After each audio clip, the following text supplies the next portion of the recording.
Sumpah ya, dari awal launching sampai sekarang ini umur 9 bulan, HP ini tuh bikin bingung. Iya, positioningnya jelas beda total, tapi masih sering dibandingin sama Samsung A55. Dan ditambah harganya itu naik turun, jadi bikin bingung. Oke, udah saatnya gue rasa langsung bahas full review Samsung S23 FE. Karena dari awal launching gue cuma compare. Jadi langsung aja tanpa basa-basi, let's check it out.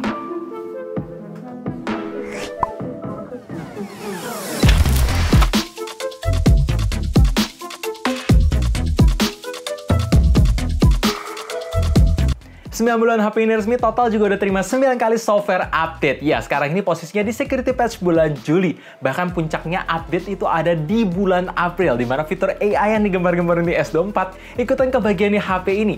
Bikin user yang pakai makin happy, dan buat yang belum pakai jadi otomatis ngelirik karena ini fitur AI termurah yang bisa kalian temuin, dimana Samsung masih ngejual ini ya. Jadi bener-bener menarik banget. Fitur Circle to Search itu bukan gimmick sama sekali. Bisa ngepoin barang dengan mudah. Kalau misalkan ada hasil foto yang kurang banget, itu bisa diedit, bahkan bisa ditambah-tambahin langsung dari foto editor tanpa harus buka komputer dan buka Photoshop. Itu mudah banget. Dan sisa fitur lain kayak web assist, chat assist, semuanya ada. Tapi dua hal tadi itu yang beneran kepake. By the way, HP ini udah makan 1 kali major OS Android, jadi masih sisa 3 kali update plus 4 tahun security patch. Jadi ya bisa dipakai sampai tahun 2028. Masih lama untuk jangka panjang. Dan so far, ya software update-nya rutin banget sih. Layaknya HP-HP Samsung lainnya. Sampai sekarang setiap kali ngedengar Exynos 2200, banyak orang yang pesimis termasuk gue pribadi. Tapi seringnya di update, gue menemukan satu fakta di mana suhunya itu sekarang lebih lama panasnya. Ya, gue udah coba sosmed 1 jam dengan koneksi seluler data di kondisi indoor, suhu tertinggi itu sampai 33 derajat doang. Dan kalau misalkan gue main Genshin Impact dengan settingan highest plus 60 fps selama 30 menit, emang suhunya panas bisa nyentuh 41 sampai 42 derajat, tapi itu normal. Ya, buat umur chipset yang keluar tahun 2022 memang nggak sebagus Snapdragon 8S Gen 3 yang baru keluar, tapi satu hal yang menurut gue jadi rasanya nilai tambahan, bahkan kalau dibandingin sama Z Flip 6 terbaru, yaitu HP ini kebagian fitur Samsung DeX.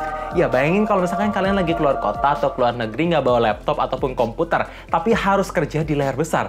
Nah, HP ini bisa project ke layar ataupun monitor secara wireless ataupun secara wired. Ya, ini HP bisa jadi keyboard dan mouse-nya juga. Gila banget, menurut gue game changing. Bahkan sekarang ini gue pun bisa kerja, ngetik-ngetik skrip, nonton YouTube, multitaskingnya lebih gampang cuman pakai HP ini doang. Walaupun dengan catatan modalin USB adapter hub itu biar lebih gampang colok-colok external device, dan pakein fan cooling. Kalau misalkan kalian pakai lama-lama, ya suhunya bakalan panas. Karena bayangin aja, satu device sekecil ini harus bisa run banyak hal. Ini Samsung DeX gila sih. Nilai tambahan banget. Rasanya makanya gue bisa lebih bilang ke kalian, kalau mau beli Samsung A55, tabung aja dikit lagi ke S23 FE. Karena performanya itu loh, bedanya signifikan.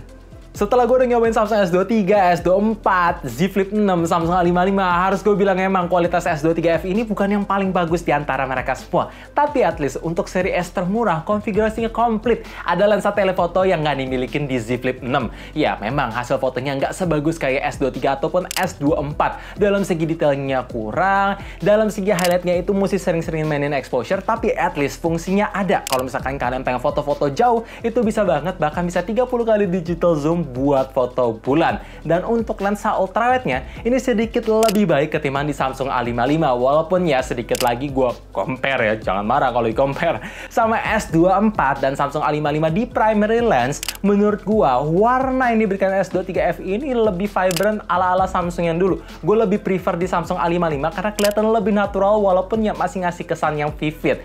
Ya, sisanya sih sama aja dalam segi dynamic range-nya ngangkat, detailnya pun tajam. Dan ketika gue foto-foto di kondisi low light, noise dan grain-nya surprisingly di S23 FE ini lebih minim, walaupun ya warnanya masih mending di A55.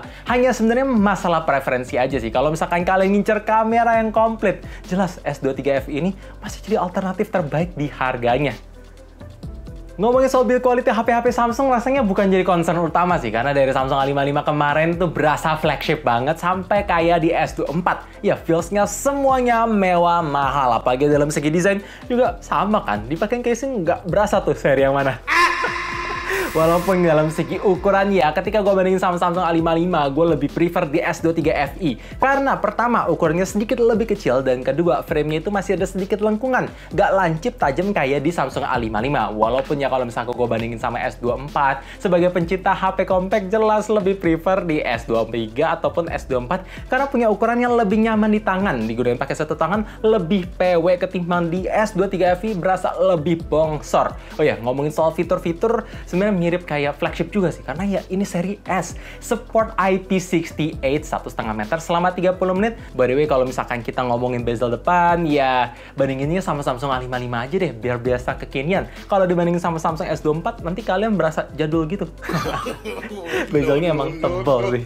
Dan untuk ketahanan baterai 4500 mAh setelah diupdate berkali-kali, ya gue ngerasa ada sedikit improvement. Tapi ya tetap ini HP flagship seperti yang bisa kalian expect. Ketika gue pakai untuk sosmed dengan koneksi seluler data di kondisi indoor, bisa dapat screen on time 8 jam lebih. Dan begitu gue pakai intense main game Genshin Impact dengan settingan rata kanan tapi dikoneksi wifi dan kondisi indoor juga, bisa dapat screen on time 6 jam 24 menit. Ya sebenarnya untuk ketahanan baterai itu tergantung ke penggunaan kalian. Kalau misalkan pakai di kondisi outdoor itu pasti bakalan lebih cepat boros karena brightness diterangin dan pakai seluler data. Kalau misalkan sinyalnya itu kurang, ya otomatis bikin HP boros. Dan untuk ngomongin soal charging, itu biasanya Samsung sih support 25 watt doang. Jadi penuhin baterai dari angka 5 ke 100% makan waktu 1 jam 15 menit. Tentunya HP ini ada wireless charging dan reverse wireless charging.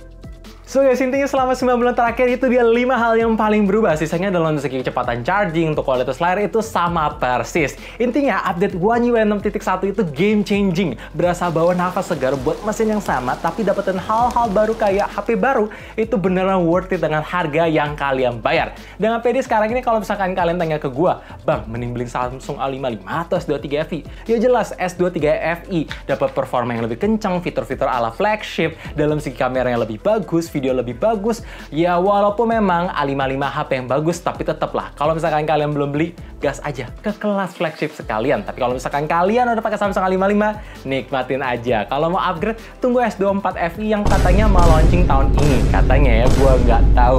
Gue berharap dengan adanya video ini kalian bisa terbantu. Dan kalau misalkan kalian udah pakai S23 FE dari awal launching, coba share keluh kesah yang bagus, yang jelek di bawah, supaya yang lagi bingung bisa dapat validasi yang pas apakah harus beli atau skip. Karena itu yang paling bantu, karena komunitas harus saling mendukung. So thank you for watching, jangan lupa like dan subscribe, sekaligus klik lonceng notifikasinya juga supaya kalian tahu kapan video baru diupload. And as always, stay safe, stay healthy, dan stay updated with up to date.